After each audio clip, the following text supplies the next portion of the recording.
Assalamualaikum warahmatullahi wabarakatuh. Alhamdulillah wassalatu wassalamu ala rasulillah wa ala alihi wa sahbihi wa man wala amma ba'd.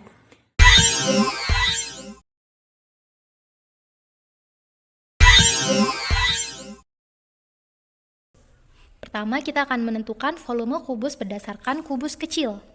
Perlu kalian ketahui bahwa volume adalah isi dari sebuah bangun ruang. Perhatikan, kubus besar ini tersusun dari kumpulan kubus-kubus kecil. Setiap satu kubus kecil kita anggap sebagai satu satuan. Lalu bagaimanakah untuk menentukan isi atau volume dari kubus yang besar ini? Cara menentukan volume kubus yaitu dengan cara rusuk kali rusuk kali rusuk atau panjang rusuk kali panjang rusuk kali panjang rusuk. Jadi kita akan tentukan dulu berapakah panjang rusuk dari kubus yang besar. Untuk mengetahui panjang rusuknya, kita bisa hitung satuan kubus-kubus kecil ini. Kita hitung dari rusuk yang paling depan, bisa diwakilkan dengan kubus satuan yang paling bawah. Letakkan panahnya di tengah, 1, 2, 3. Maka rusuk yang paling depan panjangnya 3 satuan. Bagaimana dengan rusuk yang ada di samping atau disebut juga lebar? Kita hitung 1, 2, 3. Ternyata sama. Lebarnya 3 satuan. Kemudian bagaimana dengan tinggi kubus yang besar? Kita hitung juga 1, 2, 3. Ternyata sama, tingginya adalah 3 satuan. Maka bisa kita lihat bahwa panjang rusuk dari kubus yang besar ini semuanya sama, yaitu 3 satuan. Jadi bisa kita langsung hitung dengan cara 3 kali 3 kali 3. Hasilnya 27. Maka volume dari keseluruhan kubus yang besar adalah 27 kubus kecil. Sekarang kita akan belajar cara menentukan volume kubus berdasarkan panjang rusuk. Sebelumnya harus kalian pahami satuan volume kubus yang biasa digunakan yaitu sentimeter kubik, desimeter kubik atau sama juga dengan liter, dan meter kubik. Biasanya akan digunakan salah satunya. Perhatikan, jika ada pangkat 3, selalu ingat cara membacanya dengan kata kubik. Sekarang kita lanjutkan contoh soal yang lain. Sebuah bak berbentuk kubus dapat menampung 25 liter air. Volume kubus tersebut adalah sentimeter kubik. Di sini volumenya sudah diketahui 25 liter air. 25 liter, maka penyelesaiannya kita tinggal ubah volumenya ke sentimeter kubik. Maka kita harus melakukan konversi satuan volume. Ingat pelajaran di kuartal lalu menggunakan satuan tangga berikut.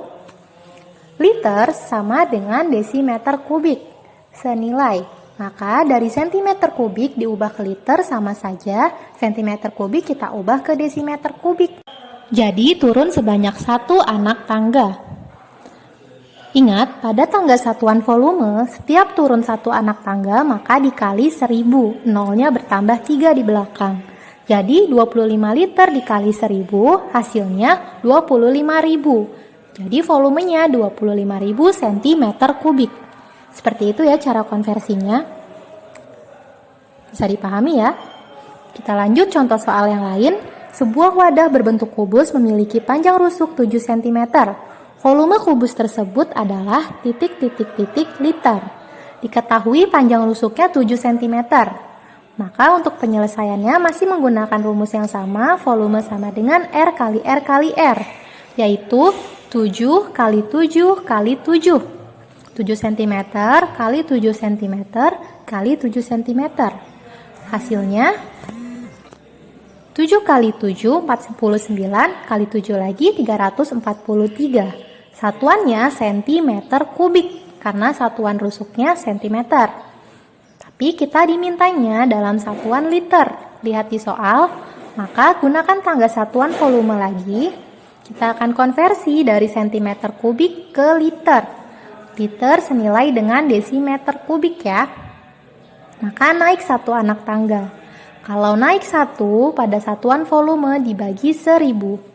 Jadi 343 cm kubik dibagi 1000. Cara pembagiannya bisa dengan cara hitung dari belakang 3 angka. Karena 1000 angka nolnya ada 3 ya. Jadi kita hitung dari belakang 1, 2, 3. Maka di sini harus dikasih tanda angka 0, jadi jawabannya 0,343 liter. Jadi volumenya 0,343 liter. Contoh soal cerita yang berkaitan permasalahan mengenai volume balok. Bu Zahra mengemas kue balok ke dalam kemasan. Kardus kue berbentuk balok berukuran panjang 20 cm, lebar 18 cm, dan tinggi 6 cm. Sedangkan kue balok berukuran panjang 5 cm, lebar 3 cm, dan tinggi 3 cm. Berapa jumlah seluruh kue balok yang dapat dikemas memenuhi kardus? Pertama, dapat kita simak dari soal bahwa di sini ada dua jenis balok, yaitu balok ukuran besar yang merupakan kardus kue dan balok berukuran kecil yang merupakan kue balok. Jadi, balok berukuran kecil yang merupakan kue balok ini akan disusun di balok berukuran besar yang merupakan kardus kue. Maka, kita harus menentukan terlebih dahulu panjang kardus kemasan kuenya yang merupakan balok besar. Caranya, untuk menentukan panjang kardus kemasan, maka kita harus tahu berapa balok yang akan dapat ditempati pada bagian panjang. Dengan cara panjang kardus dibagi panjang kue balok. Panjang kardus 20 cm dibagi dengan panjang kue balok 5 cm. Maka 20 dibagi 5 sama dengan 4 balok. Kemudian kita cari lebar kardus kemasan. Sama seperti tadi, maka kita harus hitung lebar kardus dibagi lebar kue balok. Lebar kardus 18 cm dibagi 3 cm, maka lebar kardus kemasan adalah sebanyak 6 balok. Kemudian tinggi kardus kemasan dengan cara tinggi kardus dibagi tinggi kue balok. Tinggi kardus adalah 6 cm. Dibagi dengan tinggi kue balok 3 cm. Jadi, hasilnya tinggi kardus kemasan adalah 2 balok. Jadi, kita buat panjang, lebar, dan tinggi dengan satuannya dalam ukuran kue balok. Maka, kita dapatkan panjang, lebar, dan tinggi kardus kemasan dalam satuan balok seperti ini. Panjang 4, lebar 6, tinggi 2. Jika digambarkan akan seperti ini. Panjangnya 4 balok, lebarnya 6 balok, tingginya 2 balok. Sama seperti rumus volume balok yang tadi kita gunakan. P kali L kali T. Maka P-nya adalah 4 balok. 1, 2, 3, 4. L-nya adalah 6 balok. 1, 2, 3, 4, 5, 6. T-nya adalah 2 balok, 1, 2.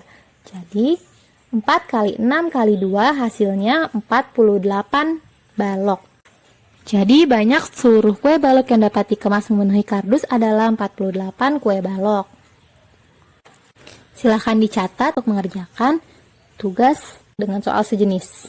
Selanjutnya, sebuah kolam ikan dapat menampung 25.200 liter air jika diisi penuh. Jika panjangnya 7 meter dan lebarnya 6 meter, kedalaman kolam tersebut adalah ... desimeter. Diketahui volumenya 25.200 liter. P-nya panjangnya 7 meter.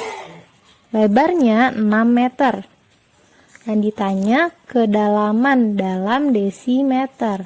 Desimeter. Kedalaman sama dengan tinggi dari atas ke bawah. Maka yang ditanya adalah T. Ingat, karena dalam desimeter, maka satuan yang belum berubah jadi desimeter harus kita ubah ke desimeter. Kita lihat dari volumenya 25.200 liter. Ingat, satuan liter senilai dengan desimeter kubik. Jadi sama saja 25.200 desimeter kubik. Sekarang yang panjangnya P-nya 7 meter harus kita ubah ke desimeter. Diingat kembali pada tangga satuan, dari meter ke desimeter turun 1 tangga, maka dikali 10 jadi 70 desimeter.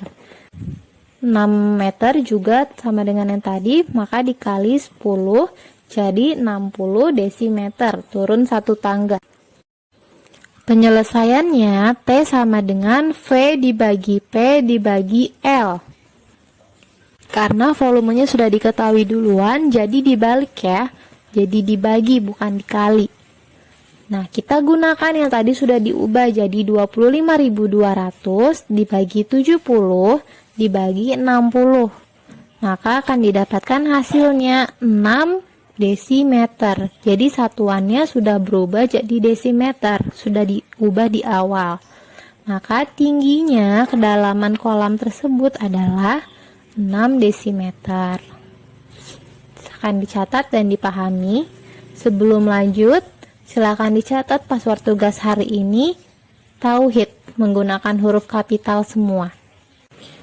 Soal selanjutnya, Budi mempunyai akuarium berukuran panjang 300 cm, lebar 9 dm dan tinggi 2 meter. Budi akan mengisi setengah akuarium dengan air. Berapa air yang harus diisi oleh Budi? Liter. Tentukan dahulu yang diketahui. P-nya sama dengan 300 cm, L-nya sama dengan 9 dm, T sama dengan 2 meter. Yang ditanya adalah air yang harus diisi Budi dalam liter, berarti volume dalam liter yang ditanyakan. Ingat kembali, liter sama dengan desimeter kubik. Maka satuan P, L, dan T-nya harus kita buat dalam desimeter karena volumenya akan kita buat jadi desimeter kubik. P-nya di sini masih sentimeter. Kalau dalam tangga satuan, sentimeter ke desimeter naik 1 tangga, maka dibagi 10 jadi sama dengan 30 desimeter. L-nya sudah 9 desimeter, berarti tetap kita diamkan, tidak usah diubah lagi. Yang T masih 2 meter. Kalau di tangga satuan meter ke desimeter turun 1 berarti kali 10. Jadi 20 desimeter. Semuanya sudah berubah jadi desimeter, tinggal kita gunakan rumus volume yaitu P kali L kali T. Dikalikan semua, 30 desimeter kali 9 desimeter dikali 20 desimeter. Hasilnya 5.400 desimeter kubik. Atau sama saja 5.400 liter. Ini belum selesai. Yang ditanya adalah berapa air yang diisi. Yang diisi hanya setengah dari akuarium. 5.400 liter ini adalah volume akuariumnya saja. Berarti kalau setengah dari akuariumnya, jadi harus dibagi 2. Kalau dibagi 2 hasilnya jadi 2.700 liter. Jadi air yang harus diisi Budi adalah 2.700 liter. Sekian materi hari ini, semoga bisa dipahami dengan baik. Kita tutup dengan doa kafaratul majlis. Subhanakallahumma wa bihamdika asyhadu alla ilaha illa anta astaghfiruka wa atubu ilaik. Wassalamualaikum warahmatullahi wabarakatuh.